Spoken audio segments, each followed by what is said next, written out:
बिस्मिल्लाहिर्रहमानिर्रहीम। New news की खसूसी ट्रांसमिशन के साथ हाजिर खिदमत हैं। नाज़रीन, पीडीएम का लाहौर जलसा, उसकी बाज़गश्त तो शायद अब खत्म हो जाए, क्योंकि जलसे के बाद कामयाब हुआ या नाकाम हुआ ये तो एक थोड़ी देर की बहस थी। लेकिन जिस चीज ने हमारे साथ चलना है वो है महंगाई, जिस चीज ने हमारा साथ देना है वो है माशी बदहाली, जिस चीज ने हमारा पीछा करना है वो है बेरोजगारी। क्या सूरत हाल है? क्या तहरीक इंसाफ की हुकूमत अपने 2-3 साल के अरसे के अंदर माशी इस्लाहात के लिए कुछ कर सकी है? क्या इसी तरीके से बिजली की कीमत में और कभी तेल की कीमतों में इजाफा होता रहेगा? क्या जखीरा अंदोजों को इस हुकूमत में खुली छूट मिलती रहेगी? क्या स्टॉक मार्केट का चढ़ाओ और डॉलर का गिराओ, ये तमाम चीजें मेरे आपके मसाइल को हल करने का सबब बन सकेंगी?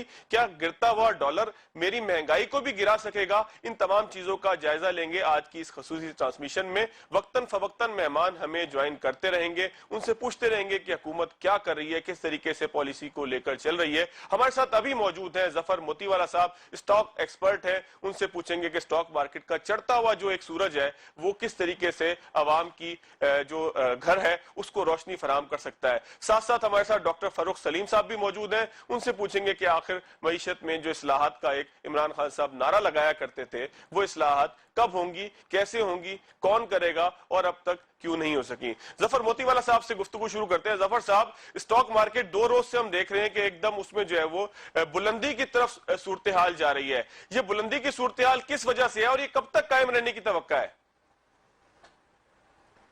देखिए, ये जरा खबरें थोड़ी सी बेहतर आनी जब से शुरू हुई, पर अब ये है कि लोगों को हुआ है इत्मीनान के थोड़ा सा मार्केट है जो बेहतर हो रही है, कि प्रॉफिटेबिलिटी अच्छी है दिखाएंगे वो। और दूसरा, जो कंस्ट्रक्शंस के इंडस्ट्री को जो दिया है मराद दी है, उसका फायदा सीमेंट सेक्टर को और दूसरे सेक्टर्स को हो रहा है। जॉब की जो आप बात कर रहे थे कि जॉब और महंगाई, वो एक ऐसा सब्जेक्ट है कि उसके लिए और बात हो सकती है, अभी तो टाइम काफी है। लेकिन कैपिटल मार्केट जो है अपना ऑल टाइम हाई को क्रॉस दिसंबर में नहीं तो पहले क्वार्टर ऑफ 2021 में कर जाएगी। और उसकी मेन वजह मैंने आपको बताया, इकोनॉमिक थोड़ा टर्न अराउंड है, डॉलर रुपी की पैरिटी की स्टेबिलिटी है। मैं आपके जो इंट्रोडक्शन में है कि डॉलर की गिराव, मैं इस पर यकीन इसलिए नहीं कर रहा हूं कि डॉलर की जो गिरावट है वो इतनी नहीं हुई है जितनी हमें जरूरत है। अभी भी डॉलर काफी महंगा है, स्ट्रांग है पाकिस्तानी रुपीस के सामने। हाँ, लेकिन ये है कि इंटरेस्ट रेट जो यहाँ पर स्टेबल हो गए हैं। हम तो एक्सपेक्ट कर रहे थे कि इंटरेस्ट रेट और कम करेंगे, कोविड के उसकी वजह से लोगों को एक ब्रीथिंग स्पेस देंगे, इंटरेस्ट रेट को नीचे करके इंडस्ट्रियों को भी सांस लेने की जगह देंगे। बजट में भी जो कह रहे थे कि रिलीफ बजट था, वो रिलीफ बजट नहीं था। किसी भी इंडस्ट्री को कोई ऐसा बेनिफिट नहीं दिया गया जो टैक्सेशन में या उनको मराद दी जाए या उनको। अच्छा जफर साहब, ये आर्जी है आपका जो स्टॉक मार्केट की तेजी है, या आपको लगता है कि कुछ ऐसे काम हुए हैं कि ये देरपा है, ये चलेगी स्टॉक मार्केट की तेजी इसी तरीके से हम देखते रहेंगे कि आने वाले वक्तों में जिस तरीके से कोरोना से पहले थोड़ी सी स्टॉक मार्केट उठने की तरफ आई थी, तो क्या स्टॉक मार्केट की ये तेजी रहेगी, या आपको लगता है कि ये आर्जी एक हवा का झोंका है कि जो जब चला जाएगा तो उसके बाद फिर एयर कंडीशन चलाना पड़ेगा, गर्मी होगी? नहीं, ये हवा का झोंका नहीं है, ना एयर कंडीशन चलाना पड़ेगा। कैपिटल मार्केट चलती रहेंगी, लोग आते रहेंगे, इन्वेस्टमेंट आ रही है। डॉलर रुपी की पैरिटी स्टेबल और लो इंटरेस्ट रेट पर लोगों के पास कोई और ऑप्शन नहीं है कि वो फिक्स इनकम वाले भी अब रिस्क टेकिंग बिजनेस में आने का उनको नेसेसरी हो गया है। फंड मैनेजर्स भी एक्टिव हुए हैं, इंटरनेशनली नहीं तो नेशनली काफी हुए हैं। अब अगर हम ये बाइद करा दें फॉरेन फंड्स वालों को कि हमारा रुपी जो है अब इस एरिया में ही रहेगा और डॉलर और स्ट्रांग नहीं होगा, तो और भी फंडिंग आएगी। अच्छा, मैं डॉक्टर फरूख सलीम साहब की तरफ आता हूं। डॉक्टर साहब, इसहाक डार साहब के ऊपर ये इल्जाम लगता था कि वो डॉलर को मसनूई तरीके से काबू रखने की कोशिश करते हैं। डॉलर के हवाले से उनकी पॉलिसी के ऊपर हमेशा तनकीद होती थी, जो भी मुखालफिन थे उस जमाने के भी, और आज भी वो कहते हैं कि जी डार साहब ने नकली तौर पर मईशत को भी चलाया, नकली तौर पर मार्केट से बोरो करके जो है वो डॉलर को भी स्टेबल रखा। तो आज हम उसी तरफ जा रहे हैं, यानी कि जो डार साहब करते थे, जिस तरीके से डॉलर को जो है वो कंट्रोल करने की कोशिश करते थे, ये हुकूमत भी इसी तरफ आ रही है। तो आप क्या तजिया करेंगे कि हुकूमत डार साहब की पॉलिसी को अडॉप्ट कर रही है, या आप समझते हैं कि और भी बहुत सारे फैक्टर्स हैं डॉलर को कंट्रोल करने के जो इस मौके के ऊपर अमल कर रहे हैं? देखिए, आम आदमी का डार साहब की पॉलिसी से क्या नतीजा निकलता है, डार साहब डॉलर को कैसे रख रहे थे, आर्टिफिशियल था या नहीं था, आम आदमी का 22 करोड़ पाकिस्तानियों का उससे कोई ताल्लुक नहीं है। जिस तरह स्टॉक मार्केट का और 22 करोड़ पाकिस्तानियों का कतई कोई ताल्लुक नहीं है। आम आदमी की बात करें तो आम आदमी के लिए जो मईशत है वो सिर्फ 3 चीजों की गिर्द घूमती है। वो आटा है, वो चीनी है और वो आपका माहाना बिजली का बिल है। ये बाकी चीजों को आप मईशतदानों के लिए छोड़ दें, आप प्रोफेशनल इन्वेस्टर्स के लिए छोड़ दें। वो 8-10 हजार पाकिस्तानी हैं जो पाकिस्तान स्टॉक मार्केट में इन्वॉल्व हैं, एक्टिव हैं, माल बनाते हैं, ऊपर गिराते हैं, नीचे गिराते हैं। उनका 22 करोड़ की आवाम जो आटा खाती है, जो चीनी जिसने खरीदने जानी है, जिसने महीने का बिजली का बिल देना है, उससे कोई ताल्लुक नहीं है। मुझे लग रहा है ऐसा है इस वक्त कि हमारा जो जमहूरी निज़ाम है, जिसके 2 पहिए हैं, एक ऑपोजिशन है, एक हुकूमत है। हुकूमत ने पॉलिसी बनानी है 22 करोड़ पाकिस्तानियों के लिए। ना तो ऑपोजिशन सोच रही है मईशत का, ना ऑपोजिशन सोच रही है कि 22 करोड़ पाकिस्तानियों का क्या क्या मसाइल हैं, और ना ही हुकूमत कोई इंटरेस्टेड है या उसके पास टाइम है। यहाँ प्योरली सियासी जंगें चल रही हैं और दोनों तरफ, दोनों पहिए जो हैं हमारी जमहूरी सियासत के, जमहूरी निजाम के, वो 100% अपनी अपनी सियासत कर रहे हैं। 22 करोड़ पाकिस्तानियों को क्या मुफाद है, ये ना ऑपोजिशन कर रही है और ना ये हुकूमत कर रही है। ये जिम्मेदारी, पहली वही जिम्मेदारी मैंने कहा ना बनती कि है जलसे की बासगश्त तो शायद खत्म हो जाएगी, लेकिन महंगाई हमारे साथ ही चलेगी डॉक्टर साहब। देखिए, आम आदमी जो है वो ये कहता है कि 2 साल पहले, चाहे वो इसहाक डार की पॉलिसी थी, नवाज शरीफ की हुकूमत थी, 2 साल पहले अगर आटे की कीमत 35 रुपए की मिल रही थी तो आज उसको 70-75 रुपया क्यों मिल रहा है। अब आप अंदाजा कीजिए कि औसतन हर पाकिस्तानी बच्चा, बूढ़ा, मर्द और औरत औसतन 115 किलोग्राम आटा इस्तेमाल करता है सालाना। अब जब वो 35 रुपए से जाता है 70-75 रुपए पे, तो तकरीबन 900 अरब रुपए का टीका लगता है आपको और मुझे, जो हम बाजार से आटा खरीदने जाते हैं। तो आम आदमी को तो इस सवाल का जवाब चाहिए। आप मीडिया से भी मेरी शिकायत है, मीडिया पूरा पूरा दिन जो है वो ऑपोजिशन की बातें कि जलसा हुआ नहीं हुआ, कितने लोग आए, कितने नहीं आए, इससे आम आदमी का क्या ताल्लुक है। खबर ये है, आपने जवाब, डॉक्टर साहब आज की ट्रांसमिशन हमने की ही आम आदमी के लिए, हम आपसे बात ही आम आदमी की करेंगे इंशाल्लाह। आज इंशाल्लाह आपसे आम आदमी की ही बात करेंगे, क्योंकि आम आदमी का मसला है कि बिजली की कीमत में इजाफे की एक समरी भेजी गई है कि 1-1.5 रुपए का इजाफा होगा। पेट्रोलियम की सुना है कि समरी एक गर्दिश कर रही है 5-6 रुपए का इजाफा होगा। तो ये सारी चीजें किस तरीके से इंपैक्ट करेंगी, क्योंकि मुर्गी की कीमत जो है वो 400 रुपए पहुंच गई है, आटा और चीनी जो है वो अगर आपने 120 करके 100 कर दिए तो लोग पूछते हैं भाई हमें क्या फायदा हुआ, आपने पहले चीज बढ़ा दी उसके बाद कम कर दी, और जखीरा अंदोजी तो इस हुकूमत से कंट्रोल ही नहीं हो रही। तो इसी के गिर्द हम आज की सारी ट्रांसमिशन रखेंगे। आप भी यही फरमाइएगा कि ये जो सारी सूरत हाल है जिसमें हम देख रहे हैं कि बिजली की कीमत में इजाफे की तरफ हम जा रहे हैं, जिसमें हम देख रहे हैं कि पेट्रोल की कीमत में एक दफा ही 5-6 रुपए का इजाफा होगा, इसके बाद होगा क्या, लोगों की जिंदगी के साथ होगा क्या? देखिए, लोग बेतहाशा तकलीफ में हैं। जो तकलीफ का बर्डन है वो पिछले 2-2.5 साल में बहुत ज्यादा बड़ी तेजी से बढ़ा है और तारीखी हिसाब से बढ़ा है। मैं कह रहा हूं कि 72 साल पाकिस्तानी माशी तारीख को आप अगर खोल के देख लें, आपको 72 साल में कोई भी 2 साल का ऐसा पीरियड नहीं मिलेगा जहां पे आटे की कीमत 100% बढ़ गई हो। यानी कि 2 सालों में 35 रुपए किलो से 70-75 रुपए पे पहुंच गई हो। आपको 72 साल पाकिस्तानी तारीख में कोई 2 साल पीरियड ऐसा नहीं मिलेगा जिसमें चीनी की कीमत जो है वो 55 रुपए से कहीं 110-115 पे पहुंच गई हो। अब आप बता रहे हैं कि शायद वो 80-85 पे पहुंच गई है। तीसरा बड़ा टीका जो है वो बिजली का टीका है। आज से 2 साल पहले, 2.5 साल पहले आप अपने घर का बिजली का बिल निकाल के देख लीजिए, आपको तकरीबन 10 रुपए से 10.25 रुपए का एक यूनिट मिल रहा था। आज आप अपना बिल निकाल के 3 से 4 दफा इजाफा कर चुके हैं। 18 या 19 रुपए का एक यूनिट मिल रहा है। तो बिजली की मद में 22 करोड़ पाकिस्तानियों को जो बिजली का बिल देते हैं, तकरीबन 1000 अरब रुपए का टीका लग गया पिछले 2 सालों में। जो बिजली का बिल देने जा रहा है उसका क्या ताल्लुक है, सागदार जो है वो डॉलर की पैरिटी क्या रखता था, या स्टॉक मार्केट जो है वो अपने हिस्टोरिकल पीक पे पहुंच रही है या नहीं पहुंच रही। उसने तो बिजली का बिल देना है भाई। जो कराची में रहने वाले हैं वो 20 रुपए एक यूनिट बिजली दे रहे हैं। अगर आप ज्यादा यूनिट्स इस्तेमाल कर रहे हैं तो आप 30 रुपए की ब्रैकेट में आ रहे हैं।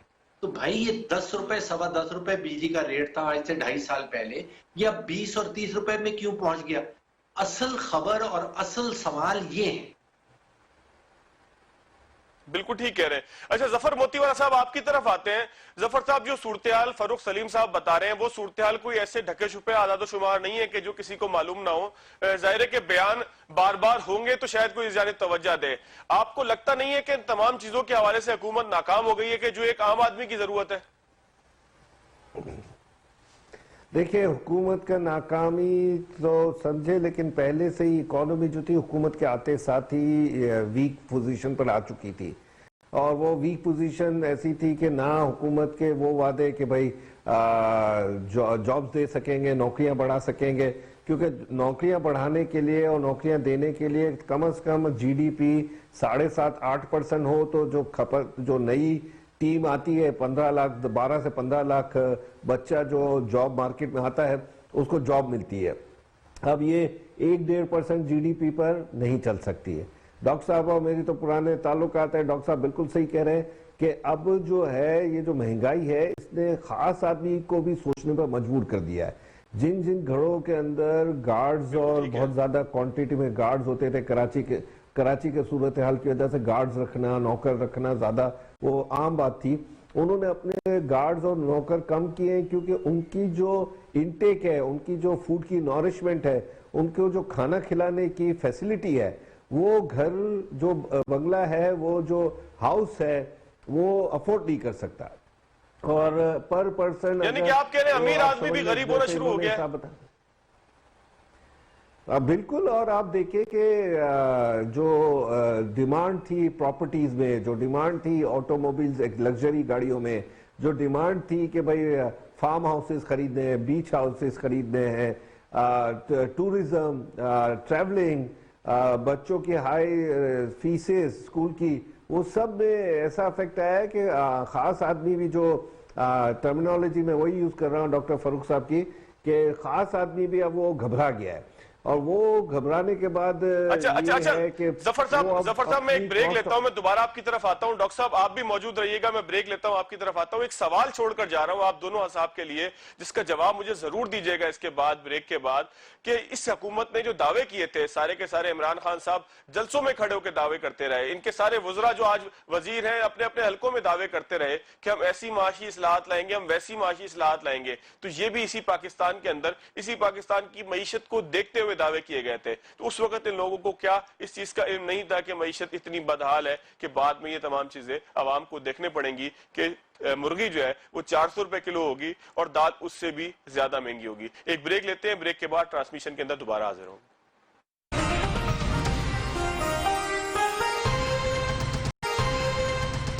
जी, ब्रेक के बाद एक मरतबा फिर खुशामदीद। खसूसी ट्रांसमिशन का सिलसिला जारी है। मईशत के हवाले से जानने की, पहचानने की कोशिश कर रहे हैं कि आखिर महंगाई का मसला कैसे हल होगा। क्या महंगाई का मसला उन तमाम चीज़ों से कनेक्टेड नहीं है कि जो आशारिये हमें किसी अच्छे से खूबसूरत सी प्रेजेंटेशन के अंदर मिलते हैं जिसमें कहा जाता है कि मईशत बेहतरी की तरफ जा रही है। डॉक्टर साहब से गुफ्तगू शुरू करते हैं। डॉक्टर साहब, आरिफ अलवी साहब ने एक बड़ी खूबसूरत बात की थी। उन्होंने कहा था कि इलेक्शन से पहले के नारे बिल्कुल उस तरीके से होते हैं कि जिस तरीके से शादी से पहले वादे किए जाते हैं। तो आपको लगता है कि हुकूमत की सारी मईशत के हवाले से जो तजावीज थी, और खास तौर पर असद उमर साहब की अगर पूरी पर्सनैलिटी को देखें तो हम ये समझते थे कि असद उमर साहब जब आएंगे तो बड़ी तैयारी करके आएंगे, चीजें बहुत बेहतर हो जाएंगी, लेकिन चीजें तो जो बेहतर थी वो पहले से भी खराब होने लग गई और जो खराब थी वो मजीद खराब हो गई हैं। तो आप नहीं समझते कि हुकूमत के पास कोई ग्राउंड वर्क नहीं था चीजों को ठीक करने के लिए? देखिए, एक बड़ा ही बुनियादी नुक्ता है, और वो है कि मईशत और सियासत में एक बड़ा गहरा किस्म का गठजोड़ है, एक बड़ा गहरा ताल्लुक है।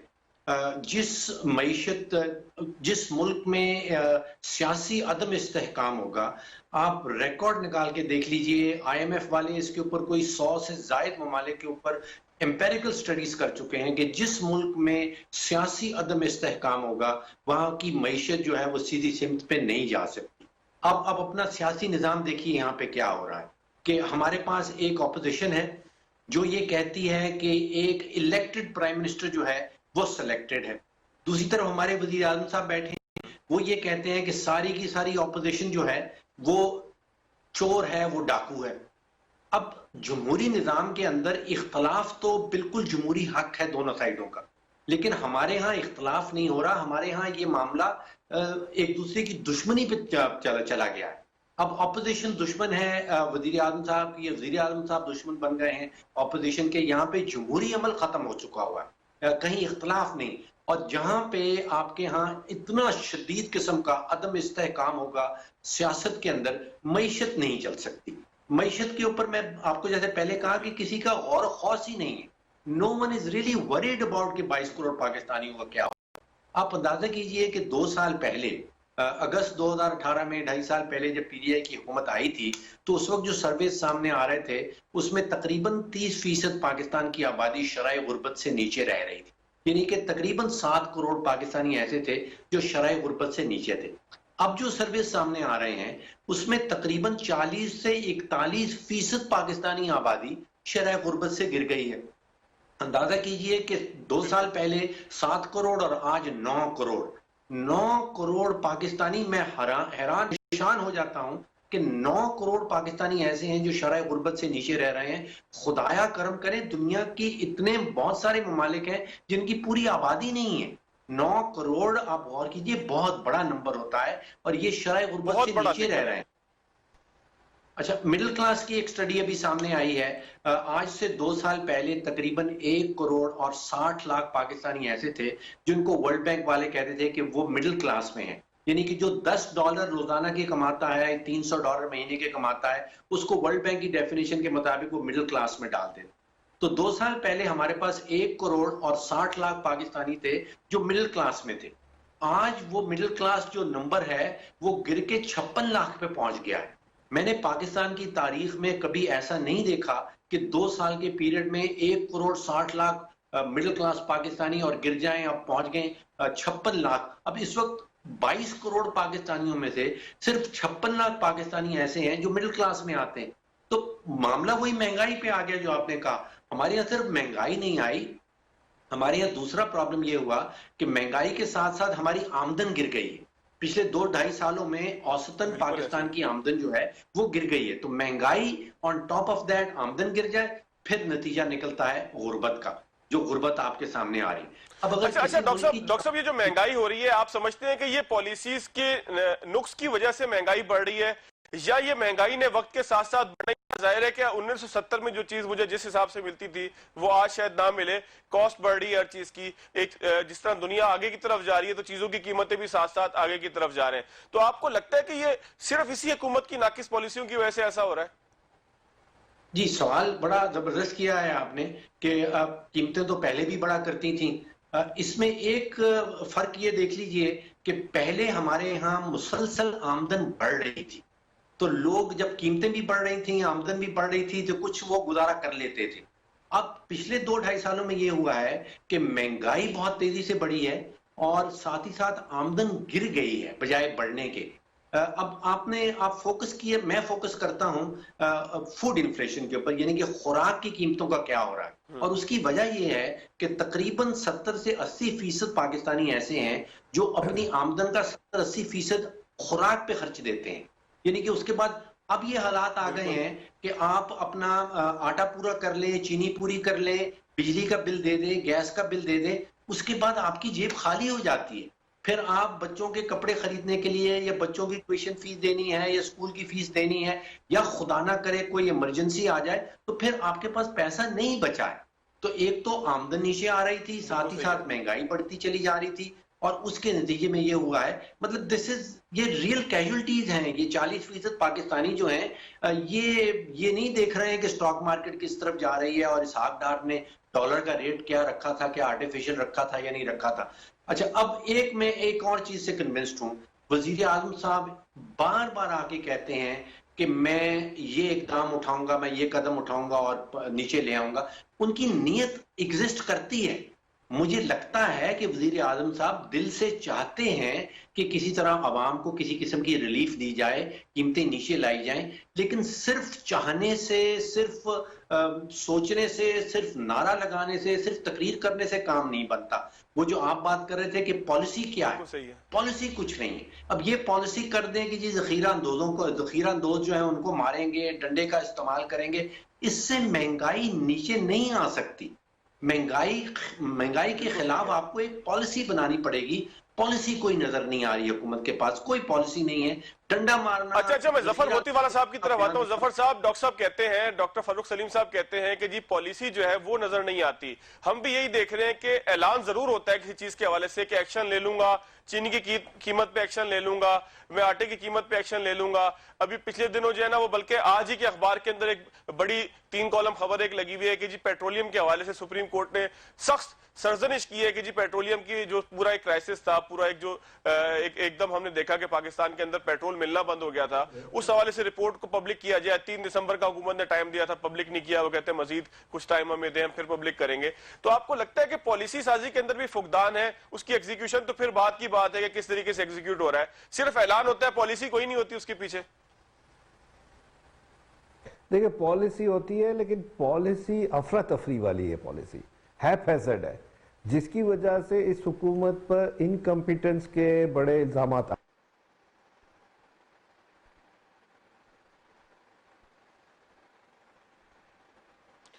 जी, जफर मोतीवाला साहब से हमारा मेरा ख्याल है राब्ता मुनक़ता हो गया है। थोड़ा सा डॉक्टर साहब की तरफ ही आते हैं। डॉक्टर फारूक सलीम साहब, ये जो बात अभी शुरू की थी मैंने मोतीवाला साहब से, कुछ मेरा ख्याल है टेक्निकल इशू है, उनसे हमारा राब्ता नहीं हो पा रहा। तो आप समझते हैं कि पॉलिसी मौजूद है? क्या यार, देखिए, पॉलिसी यहाँ पे जो बनानी है वो इस्लाहात की है, वो रिफॉर्म्स की है। अगर आप पीटीआई का मैनिफेस्टो खोल के देखें तो उसमें रिफॉर्म का लफ्ज जो है वो तकरीबन 4 दर्जन दफा इस्तेमाल किया गया। यानी कि पाकिस्तान तो उस दोराहे पे पहुंच चुका था जहां पे रिफॉर्म के बगैर आप आगे नहीं बढ़ सकते। जो हाल हमने बिजली के सेक्टर का कर दिया था, जो अब देखिए, जो सॉल्यूशंस हैं वो कोई इतने पेचीदा नहीं है, वो कोई कॉम्प्लेक्स नहीं है। आटे में आपने क्या करना है, चीनी में आपने क्या करना है। चीनी में मिसाल के तौर पे आपने ये करना है कि आप, हुकूमत जो है वो गन्ने की कीमत क्यों फिक्स करती है, हुकूमत जो है वो एक्सपोर्ट की इजाजत खुद से क्यों देती है, उसने इंपोर्ट बंद क्यों कर रखी है। हुकूमत इस सारे के सारे सेक्टर से विड्रॉ कर दे। मतलब वजीर आजम साहब ने सिर्फ और सिर्फ 2 फिक्रे लिखने हैं जिसके नतीजे में चीनी का सारा बहरान जो है वो हल हो सकता है। वजीर आजम साहब ये कह दें कि भाई जिसका दिल चाहता है जितनी मर्जी चीनी एक्सपोर्ट करे, उसके ऊपर हम सब्सिडी नहीं देंगे। दूसरा फिक्रा उन्होंने ये लिखना है कि भाई जिसका दिल चाहता है जितनी मर्जी चीनी जो है वो इंपोर्ट कर ले, दुनिया में से कहीं से भी इंपोर्ट कर ले, हम इंपोर्ट ड्यूटी नहीं लगाएंगे। इन 2 फिक्रों के नतीजे में डॉक्टर साहब मैं मोतीवाला साहब की तरफ आता हूं दोबारा, क्योंकि उनसे दोबारा राब्ता कायम हो गया है। आप बात कर रहे थे कि पॉलिसी मौजूद तो है, लेकिन एक अफरा तफरी की पॉलिसी मौजूद है, उसकी एग्जीक्यूशन ठीक नहीं है। तो वो पॉलिसी है क्या जो आप समझते हैं कि आवाम को रिलीफ दे सकेगी? जिस तरीके डॉक्टर साहब बता रहे हैं कि अगर चीनी का बहरान खत्म करना है या चीनी के ऊपर माफियाज का कब्जा खत्म करना है, तो सिर्फ 2 जुमले लिखने की जरूरत है कि जिसमें वाज़ेह तौर पर यह लिख दिया जाए कि जिसको एक्सपोर्ट करनी है एक्सपोर्ट करे, सब्सिडी नहीं दी जाएगी। तो जब तमाम चीजों के सोल्यूशन मौजूद है तो हुकूमत सोल्यूशन की तरफ क्यों नहीं जा रही? देखिए, एक कल्लाश मुल्क में एक ऑलमोस्ट जिसके पास रिजर्व्स ना हो, उस मुल्क में जिसकी पॉपुलेशन बहुत ज़्यादा हो, हैज़र्ड या अफरा तफरी वाली ही पॉलिसी बन सकती है। और उस पॉलिसी में डॉक्टर साहब से मैं एग्री नहीं करूँगा कि वो ये कह रहे हैं कि इसाक डार साहब के करेंसी का जो मैनिपुलेशन थी वो अच्छा वो नहीं होनी चाहिए। और ये एक टाइम में आपकी जो करेंसी वीक हुई है आपकी और स्ट्रॉन्ग डॉलर हुआ है, उसकी वजह से ये पॉलिसियां हैज़र्ड हो गई है। अब जैसे ही गवर्नमेंट को लगता है कि हमारे पास फूड का जो चीनी है ज़्यादा मिकदार में है, तो एक्सपोर्ट खोल देते हैं ताकि हार्ड करेंसी अपने हाथ में आए। फिर शॉर्टेज हो जाती है तो कहते हैं इंपोर्ट जल्दी से ले आओ क्योंकि अब भाव बहुत बढ़ रहे हैं। तो हर ये जो डॉलर 160 पर पहुंचा है, इसका 22 करोड़ आवाम पर इफेक्ट है। इंटरेस्ट रेट का, बैंक के इंटरेस्ट रेट का इफेक्ट है। ये सब इसको आप अलग नहीं कर सकते। आज आपका इंपोर्ट बिल लोग इंपोर्ट ही नहीं कर रहे हैं, ये भी इकोनॉमी के लिए बुरा समझा जाता है कि आप आइसोलेशन में इकोनॉमी चले जाएं। देखें, ईरान का मसला अलग है, उसको वो एक आइसोलेटेड इकोनॉमी है, वो सेल्फ सफिशिएंट है नहीं है, ये दूसरी बात की बात है। लेकिन हम ईरान से कंपैरिजन में नहीं है, हम लोग अपने सेल्फ सफिशिएंट मुल्क थे, एग्रीकल्चर बेस में है, इकोनॉमी के दूसरे एस्पेक्ट्स में है, इंडस्ट्री के बेस पर, सीमेंट के ऊपर। अब जब ये अचानक इन्होंने हर किसी डॉलर को स्ट्रॉन्ग कर दिया और अपना रुपये को बिल्कुल ही वीक कर दिया, तो इंपोर्ट सब बंद हो गए। अच्छा, अब ये जैसे हैफेजर्ड कहने का बार बार मेरा मकसद ये है कि पॉलिसी हर 4 दिन, 10 दिन, 15 दिन, महीने के बाद चेंज हो जाती है। जब ऑयल का क्राइसिस आया तो ऑयल को उस टाइम उन्होंने 75 रुपए में ऑयल को बेचना शुरू करने कहा कि भाई पब्लिक को दो। वो ऑयल कंपनियों ने कहा हमारे तो इतना कॉस्ट नहीं आती जब डिस्ट्रीब्यूशन की है। तो ये आपको उनकी जो आप माफियाज कह रहे हैं सो कॉल्ड, उनसे जब गवर्नमेंट बात करती है तो वो रियलाइज करती है कि यहाँ पर हमसे गलती हो रही है, ये जगह से गलती हो रही है। आपको याद है जब शबर जैदी साहब ने एफबीआर का अंदर 5,550 अरब रुपए कहा कि मैं टैक्स कलेक्ट कर लूंगा, तो मैंने कई चैनलों पर कहा कि फिगर कहां से आया, ये फिगर पता नहीं जी। वो हदफ आप कोई लॉजिक टर्मिनोलॉजी से कहोगे ना कि भाई लास्ट ईयर इतना था, हम 10% इससे बढ़ाएंगे, हम लोगों को एक्सपेक्टेड है कि ये एरिया में जहां पर टैक्स नहीं कलेक्ट कर सके वहां करेंगे। उस पर ऐसे झगड़े हुए हैं कि छोटे छोटे जो दुकानदार थे उन्होंने कहा हम बाबू नहीं रख सकते 20,000 रुपए महीने का अकाउंटेंट, हमसे आप फिक्स ले लो। और उससे ऐसी अफरा तफरी हुई कि शबर जैदी साहब तो गए, उसके बाद एफबीआर पूरी ऑर्गेनाइजेशन हिल गई। तो मेरे कहने का मकसद ये है कि हुकूमत के जो करता धरता है, चाहे असद उमर हो, हमारे साथ बोर्ड ऑफ डायरेक्टर्स में भी बैठे हैं स्टॉक एक्सचेंज में, उनको ये रियलाइज नहीं हो रहा कि पॉलिसी एक बननी चाहिए, पॉलिसी 1 साल की नहीं होनी चाहिए, पॉलिसी हुकूमत की कंप्लीट होनी चाहिए। अब आज असद उमर साहब ने ट्वीट किया है कि भाई 100 रुपए का बिजनेस जो है आपका 10 रुपए। बिल्कुल बिल्कुल बिल्कुल, मैं जफर मोदी साहब वाला आप वो जो ट्वीट है असद उमर साहब का, मैं उसकी तरफ आता हूं। फारूक सलीम साहब, मैं भी आपकी तरफ दोबारा आता हूं, एक छोटा सा ब्रेक लेते हैं, ब्रेक के बाद दोबारा आते हैं।